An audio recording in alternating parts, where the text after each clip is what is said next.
E é interessante que, conversando aqui com outros colegas vindos de outros países, isso está longe de ser só um empreendimento do Brasil, e o que só reforça a importância do conhecimento histórico.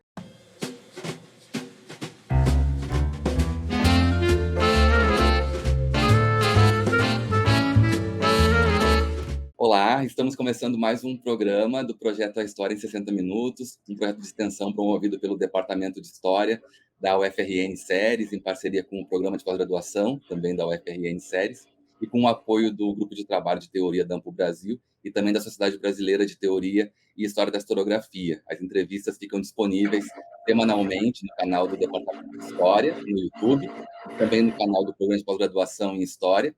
E também há uma versão em podcast que pode ser acessada no Spotify, no nosso canal lá, História em 60 Minutos. Hoje nós temos a alegria de receber aqui a professora Flamira Albuquerque, que é professora do Departamento de História da Universidade Federal da Bahia e é também professora do Programa de Pós-Graduação em História, né? E nós estamos no mês de novembro, né, o mês da consciência negra, e é uma honra e uma alegria poder contar com a entrevista da professora Flamira aqui com a gente hoje. Tudo bem, professora? Bem-vinda. Olá, queria começar agradecendo esse convite e parabenizando vocês por essa iniciativa, né, da História em 60 Minutos. Queria pedir desculpas ao público, porque eu estou um pouco rouca, mas eu prometo que estou bebendo água, vou melhorando ao longo da entrevista. E dizer do quanto é importante essa iniciativa, né? Acho que a gente tem um papel muito importante agora, não só como pesquisadores e professores, mas também para a divulgação do conhecimento científico. Então, é um prazer poder colaborar nesse sentido. Ótimo, muito obrigado também. Vamos começar, então, a nossa primeira pergunta, né? Uma pergunta bastante ampla, mas importante para a gente conhecer, principalmente, né, assim, a ideia dela é pensar um pouco sobre a concepção de história e sobre o papel que a história exerce no pensamento da nossa convidada, do nosso convidado. Refletir um pouquinho, de acordo com o projeto, sobre o século XXI, né? Nós estamos aqui em 2022, um ano difícil no Brasil e no mundo, e a pergunta vai nesse sentido. Do teu ponto de vista, Flamira, o que é a história? O que tem sido a história nessas últimas 2 décadas? Nossa, essa é uma pergunta que eu pensei muito, como é que eu vou responder sobre isso, né?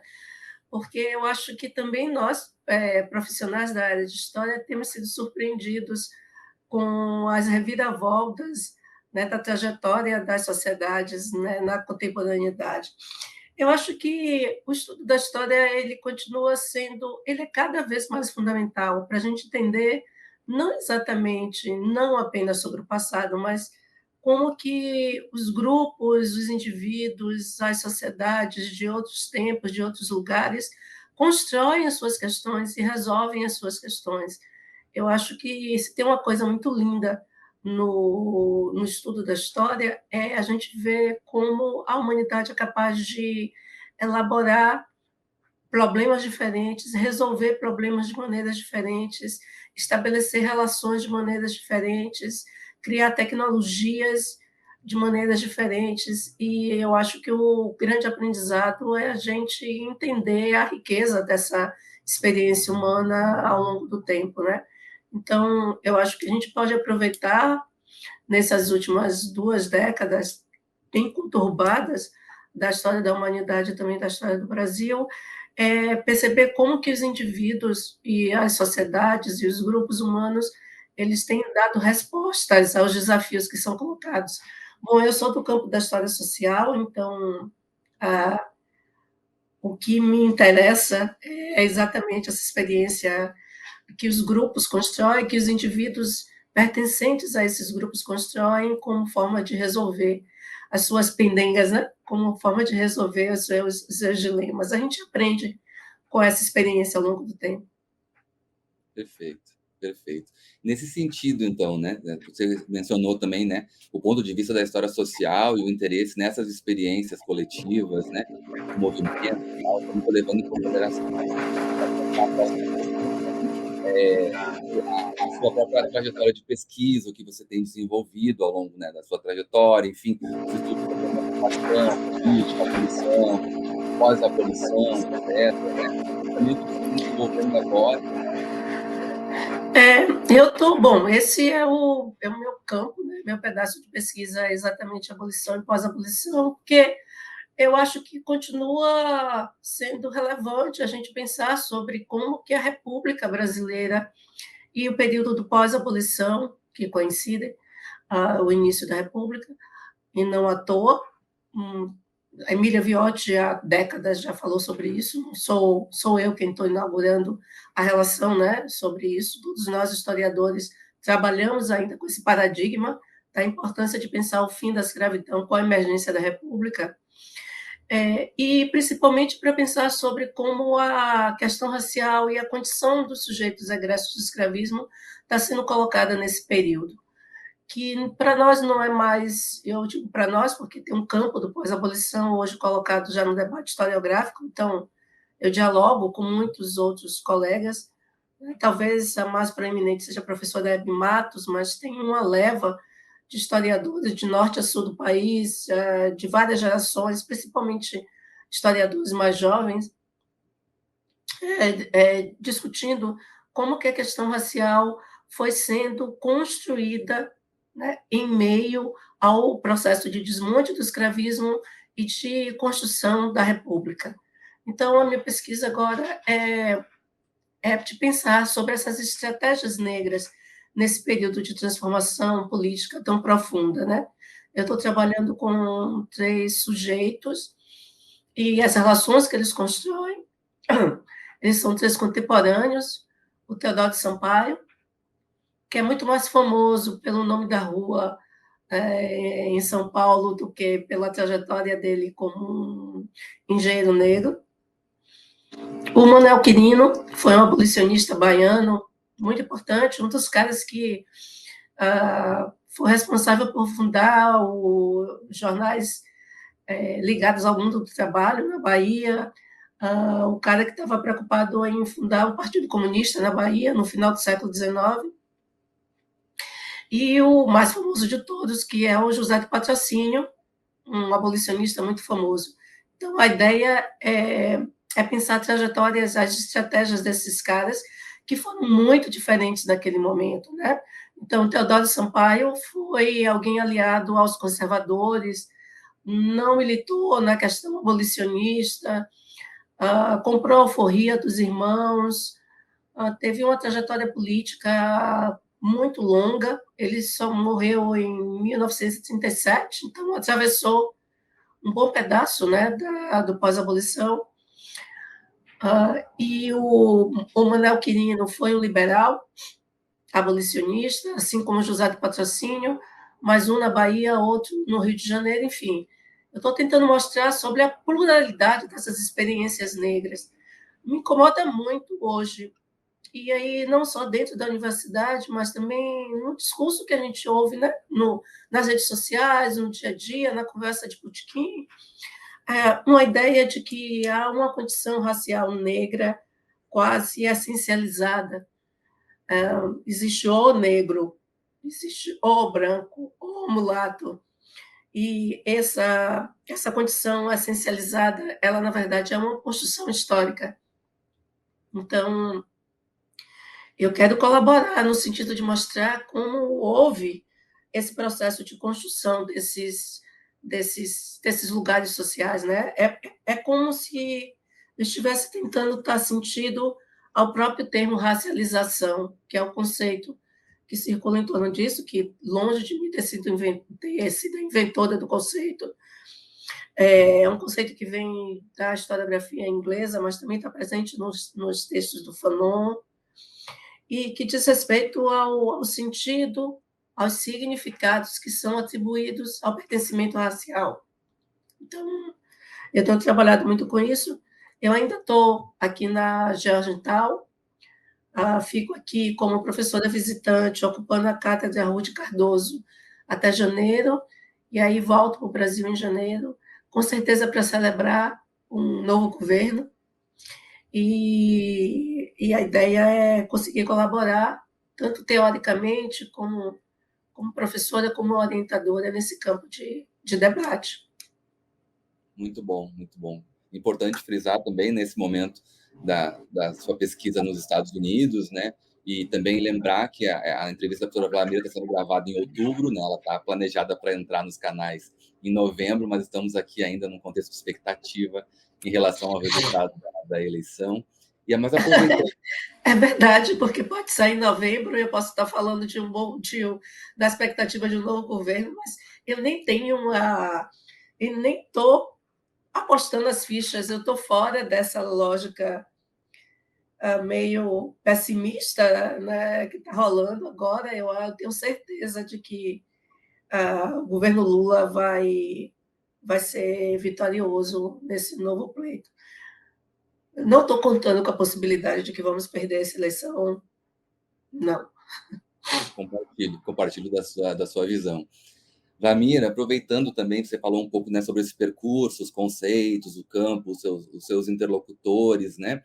Eu queria colocar para você, então, uma pergunta que vai também nessa direção, para pensar um pouco, então, o nosso trabalho de historiadora, historiador, enfim, nessa direção, né? Como é que você avalia, então, né, o papel da história, né, o papel da historiografia, de trabalhos como o que você propõe, como você, né, situou, inclusive, para projetos futuros, para o ano que vem, para desdobramentos disso, né, em outras frentes, talvez, eu imagino.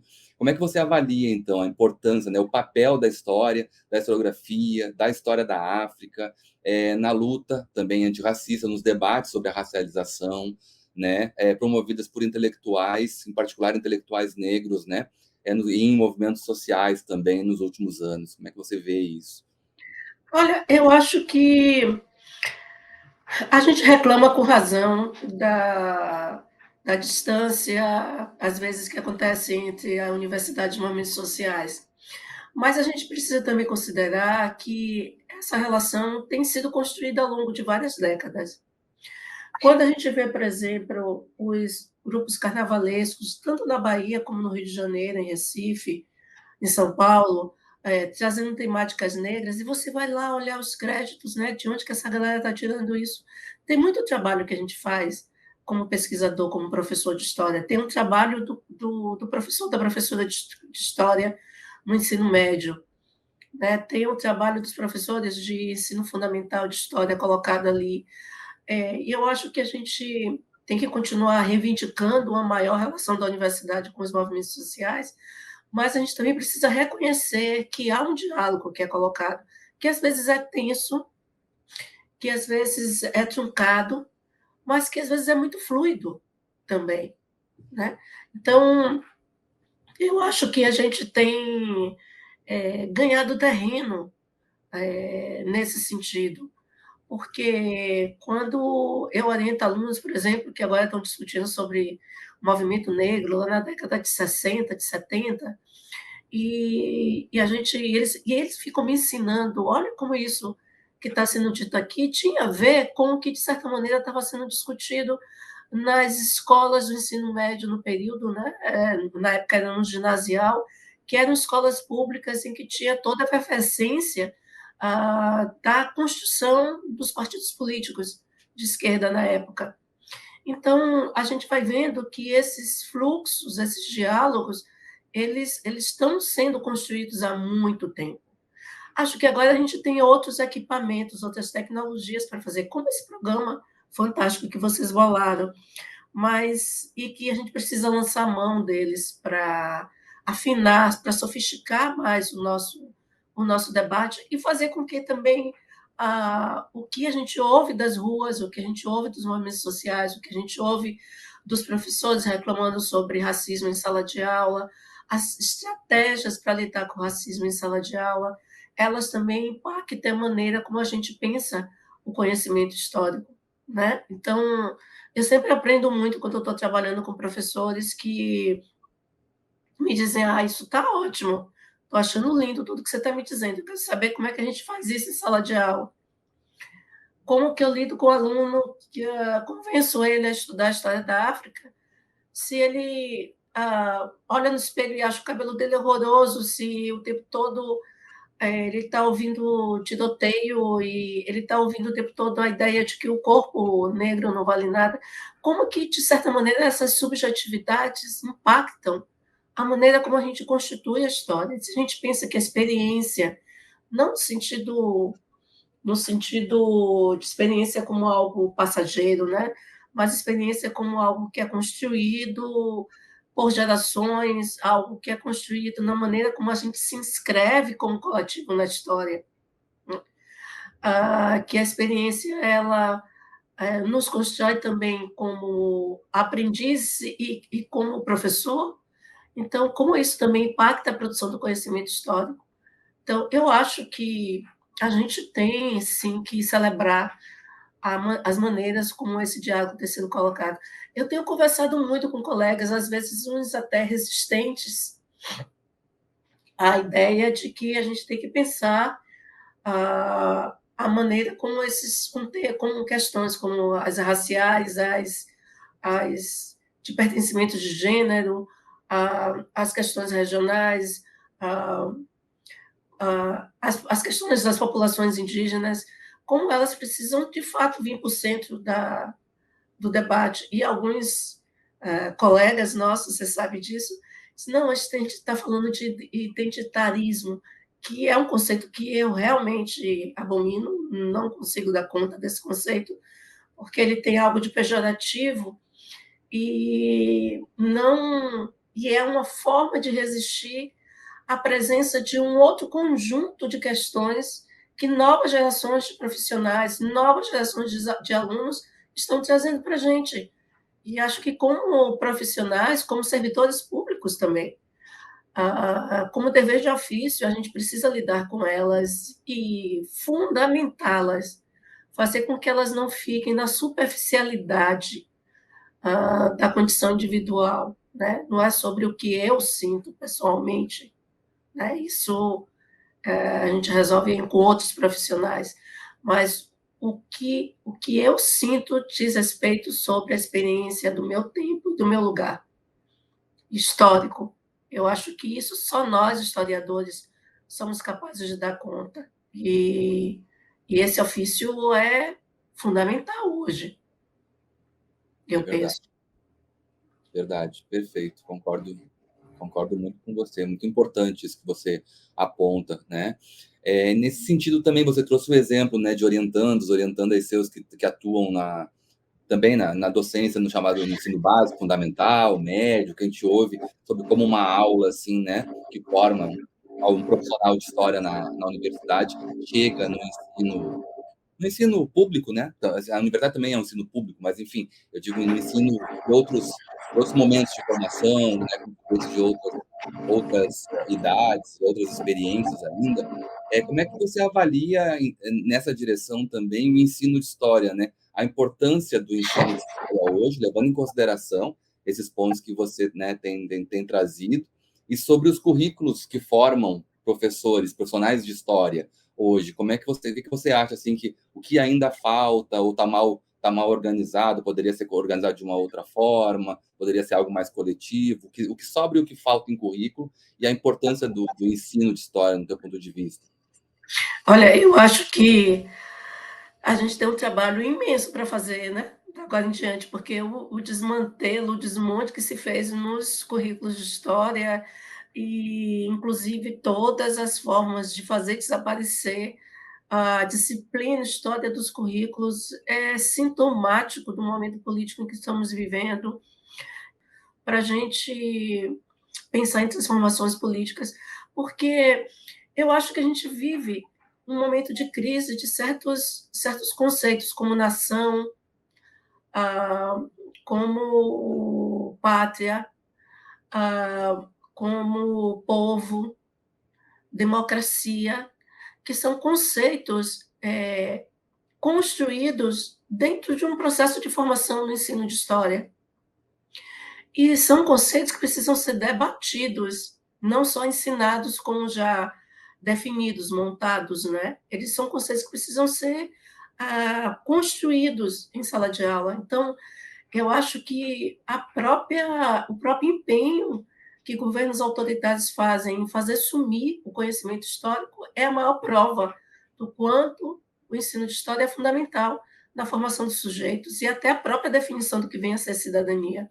E acho que vamos ter um trabalho imenso de repensar o que é o ensino de história na educação básica, Eu fui professora de metodologia do ensino de história por 15 anos e acompanhava alunos em estágio supervisionado. Acho que, inclusive, foi exatamente essa experiência que me formou como professora de História do Brasil e que me formou para escrever livros para esse público da educação básica, falando sobre a história das populações negras no Brasil, pensando esse conteúdo vasto do ensino de história. Eu não teria conseguido, eu acho, sem essa experiência de tanto tempo ensinando metodologia do ensino.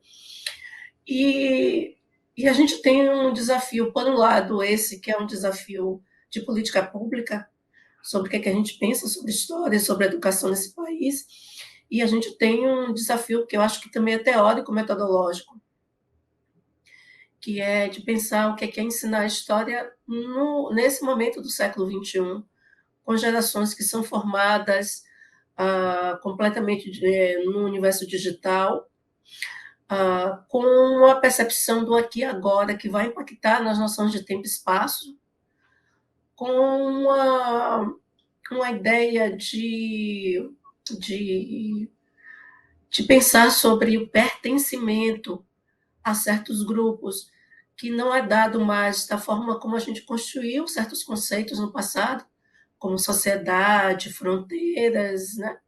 O que são fronteiras nacionais hoje para alguém de 14 anos que consegue imitar dancinhas do TikTok que estão sendo feitas no Mali, ou conversar pelo TikTok com amigos que nem falam a mesma língua, mas conhecem a mesma música e que estão em Pequim. Né?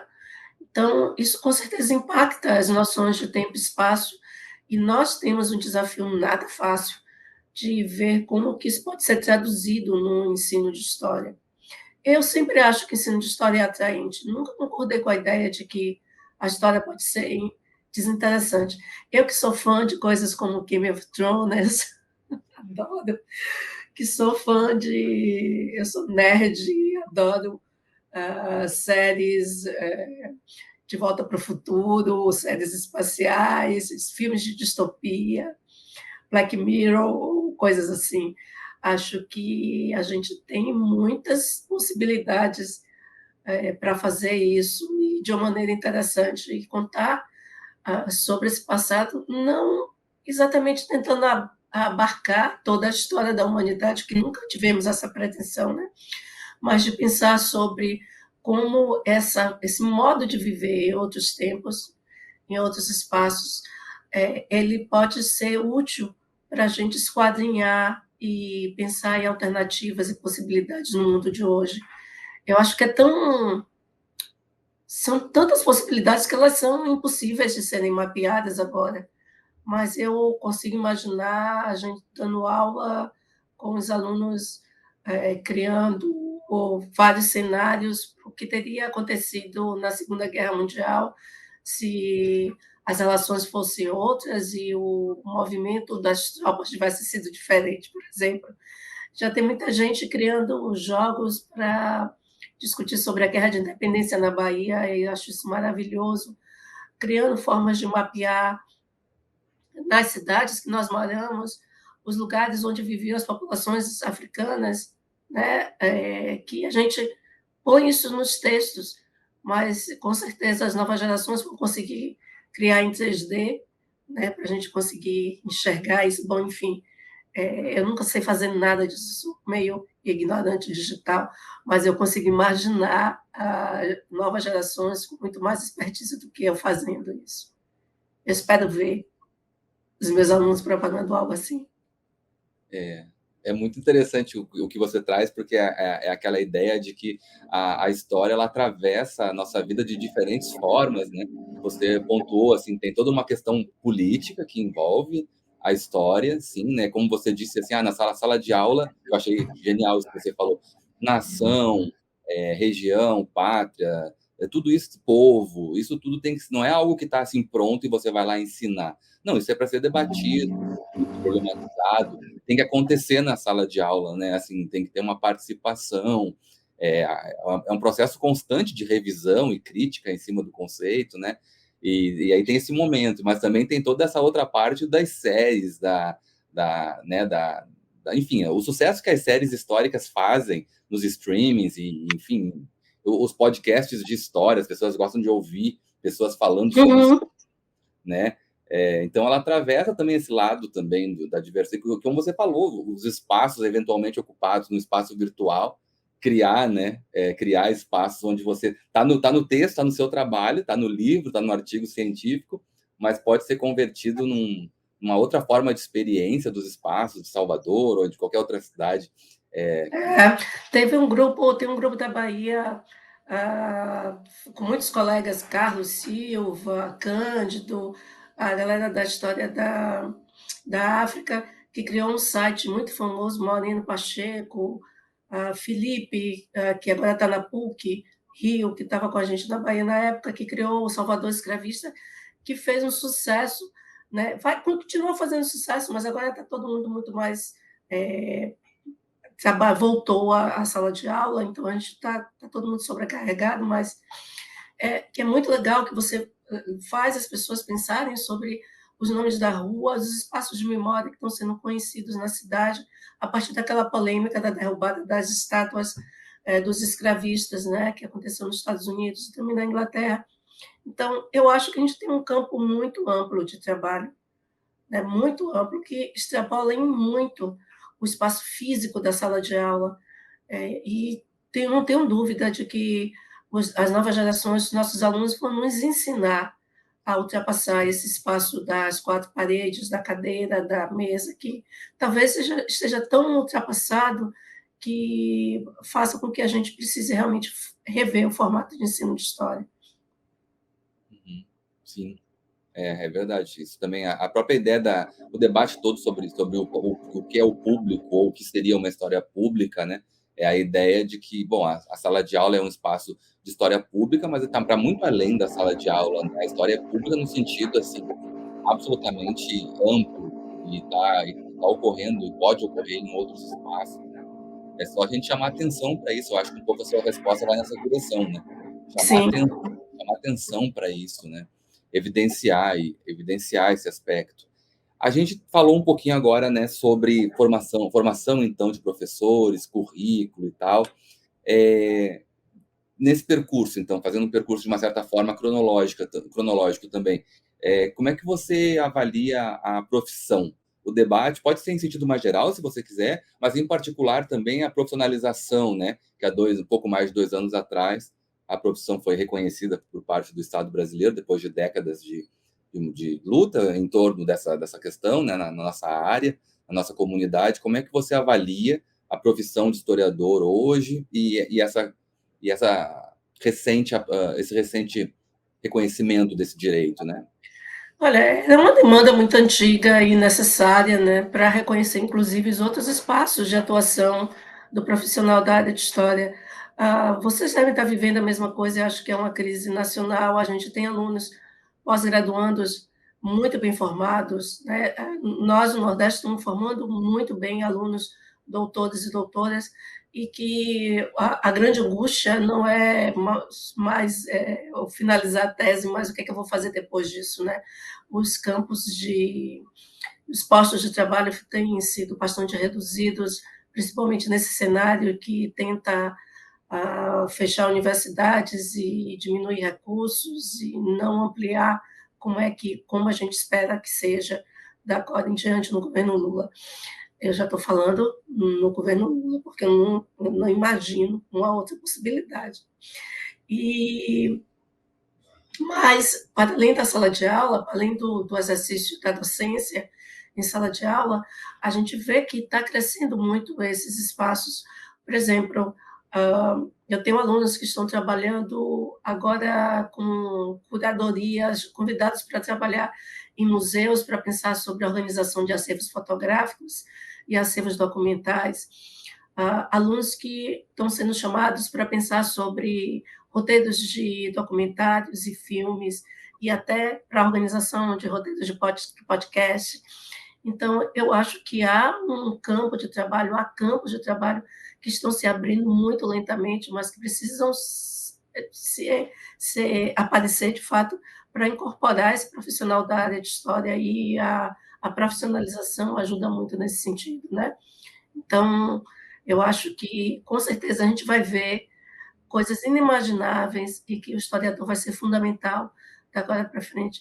Eu não sei se você tem essa sensação, mas às vezes eu vejo os filmes, fico pensando, tá ótimo como ficção, tem que ser ficção, não tem que atender a um estatuto de verdade que a nossa profissão coloca, mas a presença de um historiador ajudaria bastante, né, em melhorar a caracterização, em trazer uns diálogos que tivessem mais a ver com as questões da época, pensar os personagens mais próximos daquele período. Isso faria com que aquilo fosse mais interessante, mais inusitado para o público. Então, eu tenho certeza que a gente tem um campo de trabalho que está amplo, que precisa ser ampliado, porque esse é o profissional fundamental na sociedade contemporânea. Sim, com certeza. Esse é um outro ponto que tem ganhado força e espaço, né, nos últimos anos, e que é importante, né, essa dimensão da profissionalização também, dos campos de atuação variados que são possíveis, né, até para uma democratização da história, uma descentralização também do audiovisual, por exemplo, no caso do Brasil, muito concentrado no Sudeste, por exemplo, né, o pessoal está debatendo muito isso, e eu acho super importante, e atinge a gente. Esse é o interessante, o potencial da história, né?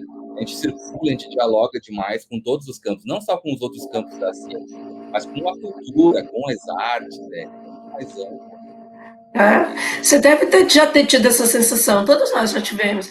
Você encontra, você lê uma história, você lê um documento, você lê um fato, você diz assim, nossa, isso é muito incrível. Dá aquela vontade de contar, né? A gente escreve no texto acadêmico com todas as notas de rodapés e vírgulas necessárias. Então, mas que legal seria se a gente pudesse contar isso, dando todos os créditos, obviamente, mas contar isso em pequenos seriados, que as pessoas pudessem assistir essas histórias em telas nos ônibus, enquanto assiste, enquanto espera ser atendido no posto de saúde, enquanto está esperando para ser atendido numa repartição pública. Então, eu acho que entre um comercial ou outro, de uma série de TV, de uma novela, sei, eu acho que o que falta é investimento público, porque há uma inteligência já colocada na intelectualidade brasileira para fazer isso, há um conhecimento acumulado nesse sentido, e há uma juventude criativa para fazer isso, no campo da cultura, para fazer isso. Então, eu acho que o que está nos faltando é investimento. Fico olhando aqui nos Estados Unidos, eles têm uns seriados em que fazem visitas a casas históricas, e aí as pessoas vão e tomam chá, que era daquela época, comem a comida daquela época. Eu fiquei pensando, nossa, como estaria para fazer isso no Brasil? É claro que isso não significa romantizar o passado, mas pode ser uma maneira muito bacana de a gente contar como é que foi a vida antes e como as pessoas lidavam com dificuldades antes ou inventavam tecnologias antes. Exato. É uma forma de também, outro campo de debate que tem se ampliado, e o que eu acho interessante, da gente ser afetado pelo passado, né? Experimentar um pouco no nível também dos afetos, assim, né? Sentir um pouco, né, a história, porque também tem essa dimensão que é o que torna a história tão fascinante, a gente conseguir experimentar e sentir, assim, né? Enfim, afetos positivos e negativos, né, com a história, né?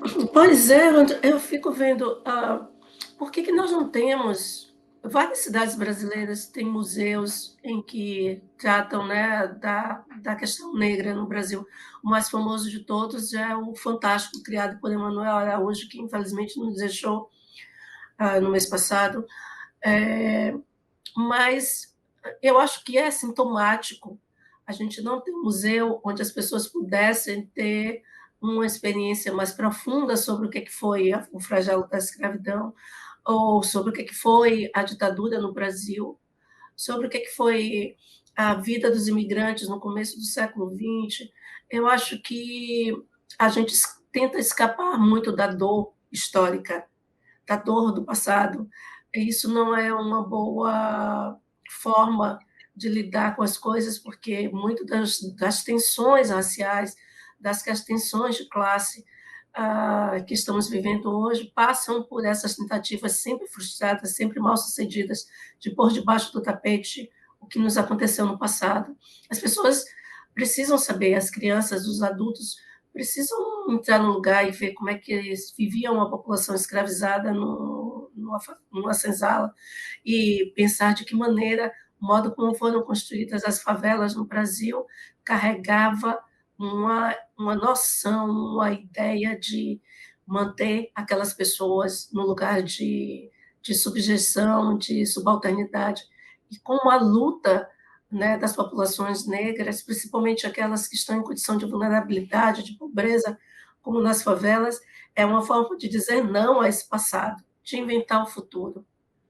Né? Como as populações pobres e negras no Brasil tentam romper com esse passado o tempo todo, se rebelando, criando outras formas de viver, tentando escapar da miséria, tentando negar qualquer forma de perda da sua autonomia, né? Então, tentando se marcar uma condição de cidadania. Eu acho que a gente deveria ter coragem de encarar esse nosso passado, e a gente É, não tem.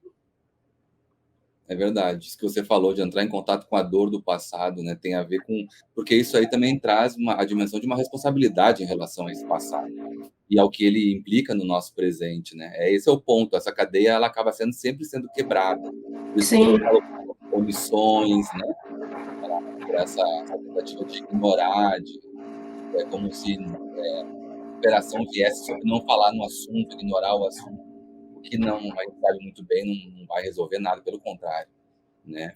Então isso é muito importante isso que você traz.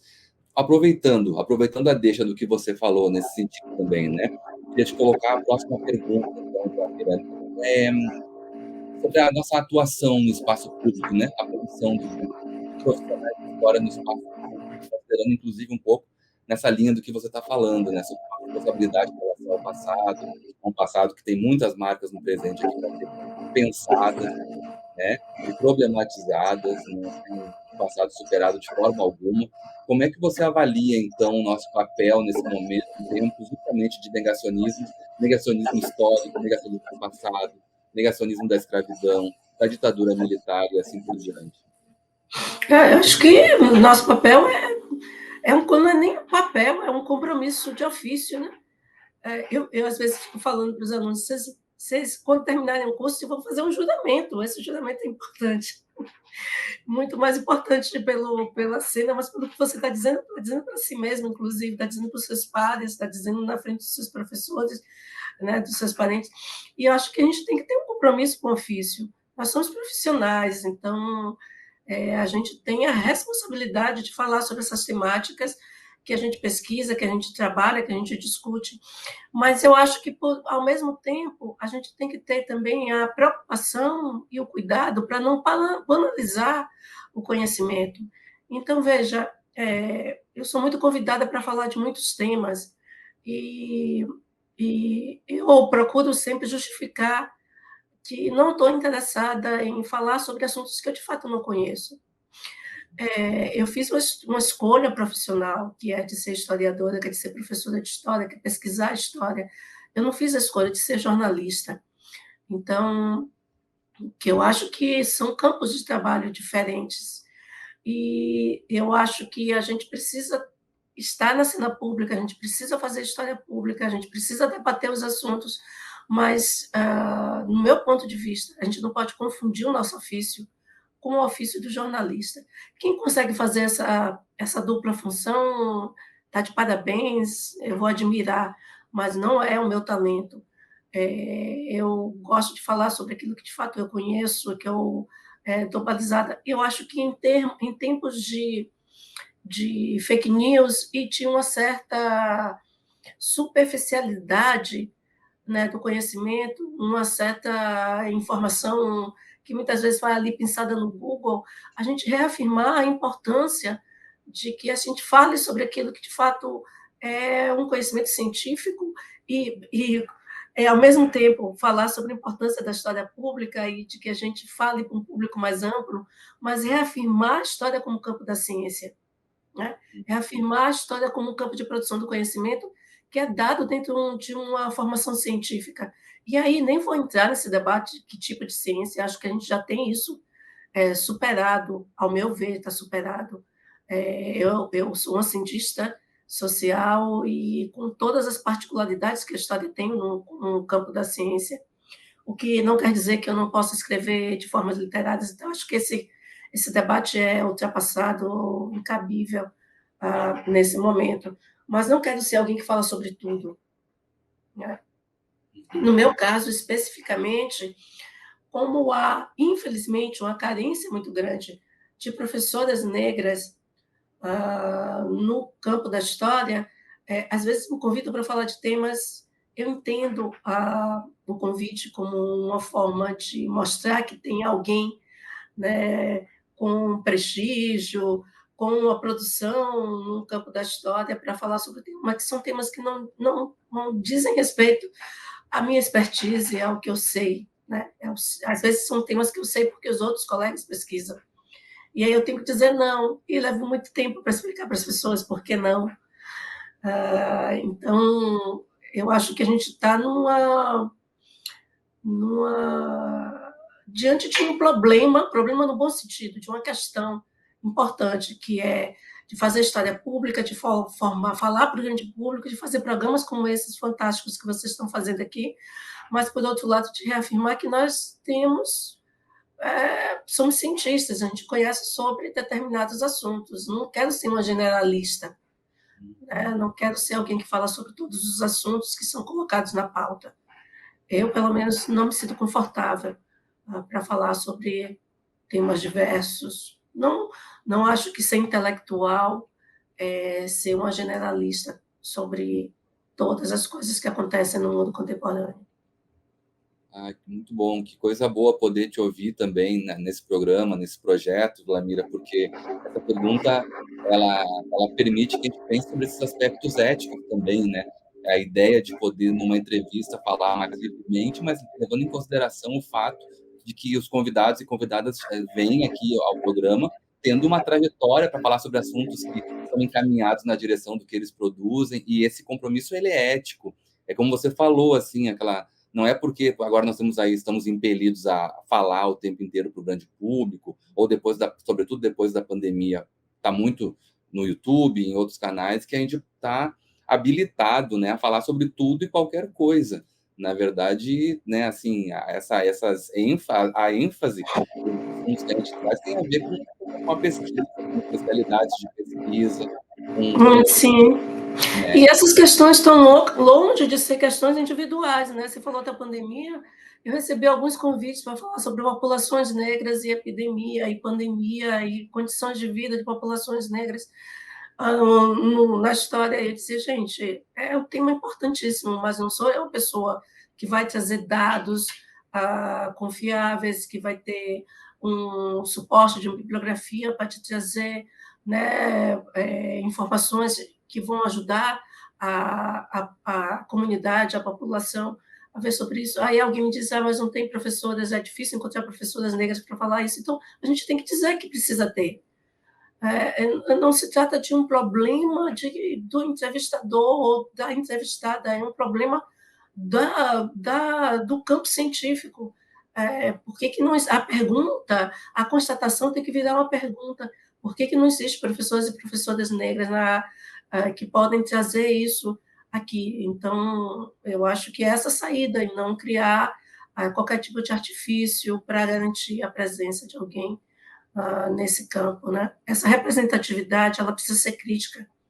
Exato, excelente. Exatamente. Problematizar aí esse ponto nossa, muito bom isso que você trouxe, Vlamira, de pensar, né, assim, A pergunta é justamente outra, por que não há, por que há tão poucas professoras e professores negros, né, na universidade, por exemplo, nas escolas, né? Isso é um problema para a gente pensar, né? Tanto que a ideia aqui do nosso projeto é no mês de novembro nós vamos receber só professoras, colegas, né, professores e professoras negras. É o mês da consciência negra, cada um a partir do seu campo de pesquisa, né? A ideia, então, é que durante as 4 sextas-feiras que a entrevista entra no ar, nós vamos ter aqui colegas da UFBA, no seu caso, da Unilab, da Federal do Rio Grande do Sul e assim por diante, né? Tentando também justamente discutir esse tipo de questão, né? Que tornar isso uma questão. Essa ausência, ela não pode ser vista assim, sem ser pelo caminho da crítica, como você disse, né?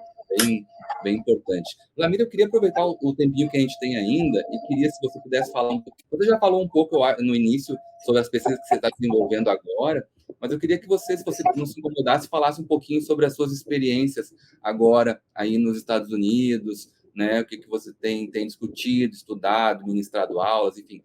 O que você tem feito por aí nos últimos meses? E aí a gente vai precisar de outra 1 hora para falar sobre isso, porque, olha, é intenso, é muito intenso. Nós estamos agora, tá rolando um mês em que se discute a presença e a herança das comunidades de língua espanhola aqui, e nós brasileiros entramos na categoria latina, né?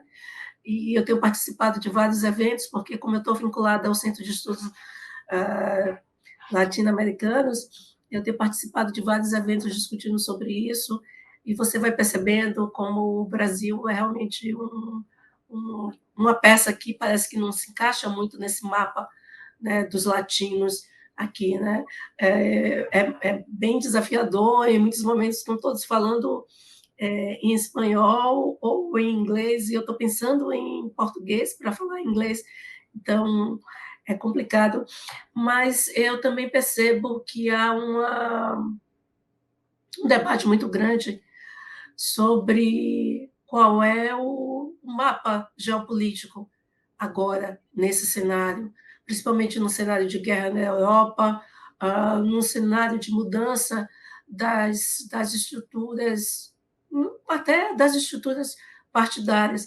Há um medo, uma tensão muito grande sobre o crescimento da ultradireita, né, principalmente na América Latina. Então, isso é um cenário que a gente precisa discutir com os colegas, né, da América Latina. Eu tive uma conversa muito difícil com um colega da Argentina, outro da Colômbia, outro da Bolívia, todo mundo muito preocupado com os cenários econômicos e políticos que estamos vivendo agora, mas todo mundo também ciente de que não tem saída para nesse novo tabuleiro, né, geopolítico mundial, se não houver uma maior integração da América Latina.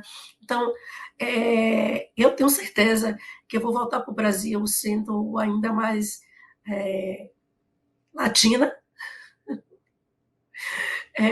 mas, ao mesmo tempo, cada vez mais pensando sobre essa presença do Brasil nessa latinidade, dessa condição ímpar desse país nesse mapa latino, e também pensando muito sobre a questão racial, porque, com certeza, o que se pensa e a maneira como se vive a condição racial aqui é muito diferente do Brasil, e sempre foi muito diferente do Brasil. Então, tem algumas questões, como o conceito de afrodescendência, que eu sempre tinha muita relutância. Agora eu realmente abandonei de vez, ele não faz sentido para a gente. Ele funciona muito bem aqui, mas acho que não faz sentido para a gente pensar sobre a questão racial no Brasil. Então, estou com a cabeça a mil.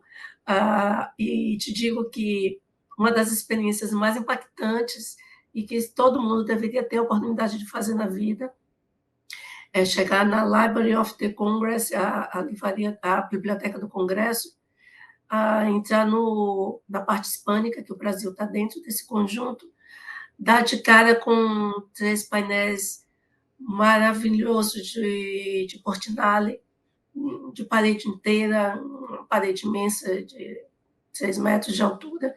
Você fica olhando para aquela beleza e encontrar bibliotecários que são estadunidenses e falam português, e você olhar os catálogos e encontrar obras do Brasil do século XVII, XVIII, XIX, que a gente não encontra mais no Brasil.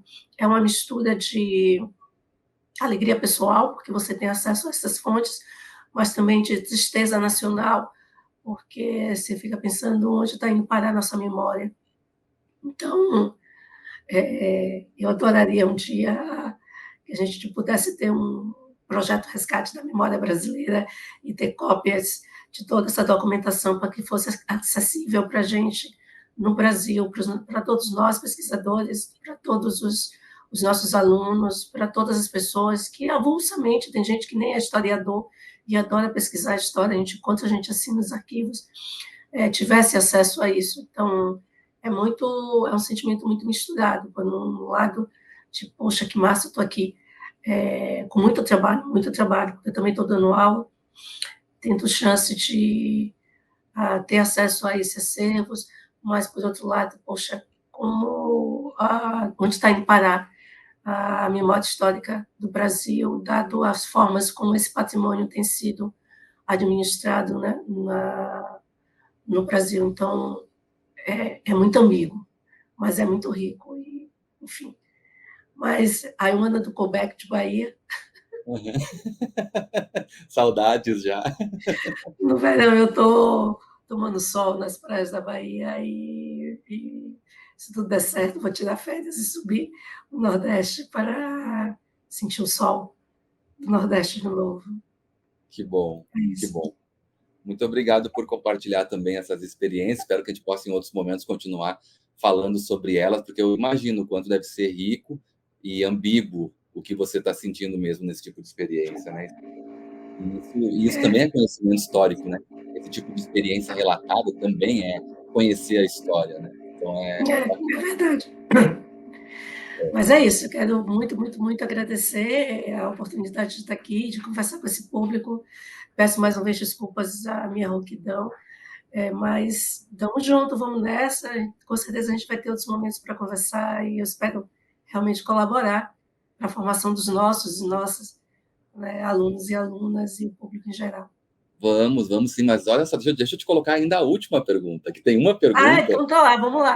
Tem uma pergunta que sempre a gente encerra todos os programas, que ela é um pouco assim, é justamente a ideia de que nós estamos aqui também preservando, nesse sentido da preservação da nossa memória, inclusive, preservando a memória da nossa comunidade, né, dos colegas que aceitaram participar. Então, a última pergunta ela tem um caráter profissional e subjetivo ao mesmo tempo, e a gente sempre fica esperando por esse momento para ouvir e registrar, né? Que é uma pergunta ampla como a primeira, também nesse sentido pode parecer difícil, mas ela, óbvio, como todas as outras, é respondida de uma forma totalmente espontânea, você pode ficar muito à vontade. A pergunta, para encerrar nossa conversa, é justamente como é que você acha, então, depois de tudo que a gente conversou aqui, como é que você avalia que o tempo histórico participa da vida das pessoas hoje, está participando, e também te ouvir sobre o sentido da história para a sua vida pessoal. Você Não, pode só vou dizer? começar pelo final. Eu acho que não seria eu sem ser historiadora. Ser historiadora é uma das coisas que me define completamente. Eu sempre gostei demais de estudar história. Na verdade, eu sou historiadora quase por um acidente calculado, um acidente óbvio. Sabe aquele acidente que com certeza vai acontecer? Pois é, porque eu queria fazer psicologia, mas imagina, saindo de escola pública, tentando fazer psicologia nos anos 90 no Brasil, enquanto não tinha cotas ainda, é óbvio que eu não ia conseguir passar. E anos depois, pensando sobre isso, a psicologia que me interessava era a psicologia social. Ah, um dos livros que eu lia e não entendia ainda direito era a Psicologia de Massas do Fascismo. Então, Sim. na verdade, eu queria ser historiadora e não sabia. Uhum. Que bom que esse acidente aconteceu, porque eu acho que eu fiz graduação, mestrado e doutorado em História, acho lindo quando eu vejo colegas que têm uma formação mais plural, porque isso com certeza abre um leque, né, de tanto conceitual quanto de uma possibilidade de diálogo com outras áreas, mas não seria eu essa pessoa. Então, ser historiadora é uma das coisas que realmente me define mesmo. Não teria outra profissão. Talvez jardineira. Eu gosto muito de cuidar de plantas, talvez.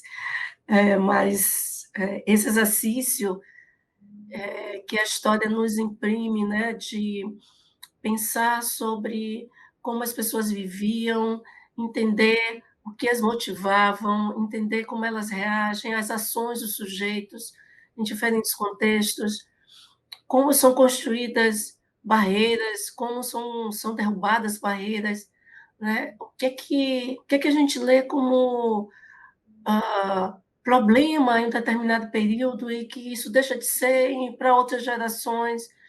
Ah, é muito incrível entender, inclusive, os avanços e os recuos, né? Então, isso é um desafio impressionante. Veja, a gente está a essa altura do século XXI e todos nós surpresos com as reviravoltas da política brasileira, com o ressurgimento de práticas que são ligadas ao fascismo, com certas formas de pensar a vida social, a vida política, a vida pública, com gente invadindo igrejas, invadindo templos, e a gente fica pensando, nossa, mas isso eu lia referente a um outro período, e até a nossa surpresa, ela é pedagógica, ela está nos ensinando, e aí a segunda pergunta, a pensar sobre esses tempos. Acho que nunca foi tão atual a ideia de pensar sobre conjunturas, estruturas e tempos presentes e circunstância, o tempo circunstancial, e como eles não são fixos, como eles vão se remoldando, quase que como camadas de formas diferentes, infinitamente novas o tempo inteiro. Porque agora, quando a gente vê alguém defendendo de que as mulheres precisam continuar em casa e suportar os homens com todos os problemas, né, que os homens causam, e que um homem dizer que viu adolescentes e que pintou um clima, que isso é parte da essência masculina, é parte da maneira como os homens veem todas as mulheres, essa sexualização da infância que para nós parecia algo superado em termos éticos, em código moral. E a gente vai vendo como isso tem a ver com a profundidade da condição, né, de homens e mulheres na sociedade brasileira. É como se algo que a gente achasse estar superado voltasse, é porque nunca esteve superado de fato. Então, a gente precisa usar, inclusive, os danos desse tempo que vivemos para ensinar os alunos sobre o que é tempo histórico, e que a gente não está falando sobre coisas que passam, e que a história não é só sobre o passado. Eu gosto muito daquela ideia de a gente falar para os alunos e alunas que a história não é sobre o que passou, mas é sobre como as pessoas viveram o que passou, né? Aquela ideia do cavalo passando correndo, e você precisa entender. A história é sobre o movimento do cavalo correndo, né? Trotando na nossa frente. E aí é inevitável pensar sobre o que é tempo histórico. É um desafio importante. Talvez as novas gerações consigam entender sobre isso melhor do que as nossas gerações, porque o tempo contínuo hoje está aí, né? E o tempo múltiplo. Eu soube que tem gente já definindo tese no multiverso. Então, talvez a gente consiga ultrapassar essa ideia do tempo o antes, o muito antes do antes, o agora e o depois como um contínuo, e a gente consiga mostrar como isso é muito mais alinhavado de formas diferentes, em períodos diferentes, por grupos e populações diferentes, enfim. Temos aí, o que não falta é trabalho, a gente tem muitos desafios para colocar, né? É isso. Certo, que legal, muito bom, adorei a sua resposta.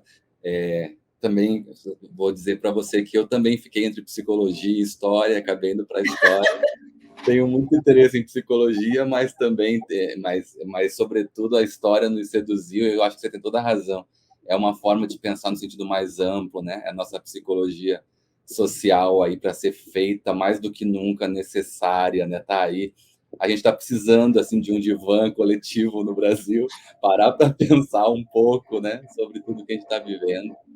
Foi muito bom, foi linda a entrevista. Muito obrigado, Vlamira. Obrigado mesmo. Tchau, sou eu que agradeço. Vamos juntos nessa. Muito trabalho. Vamos nessa. Tomar sol, beber água de coco e encarar o trabalho que a gente tem para fazer da agora para diante. Isso mesmo, isso mesmo. Vamos juntos. Bom, para quem acompanhou, vai acompanhar essa entrevista no futuro, porque elas ficam disponíveis, ficam gravadas. Eu agradeço, né? Podem ficar à vontade para comentar, para colocar perguntas nos comentários também, dialogar com a gente e seguirem acompanhando a série de entrevistas que continua na semana que vem. E ajudando também a compartilhar esse material, né? Que é feito justamente para que a gente possa discutir coletivamente a história e ter os pontos de vista de colegas do Brasil todo sobre ela. Tá bom? Muito obrigado. Até semana que vem. Tchau, tchau.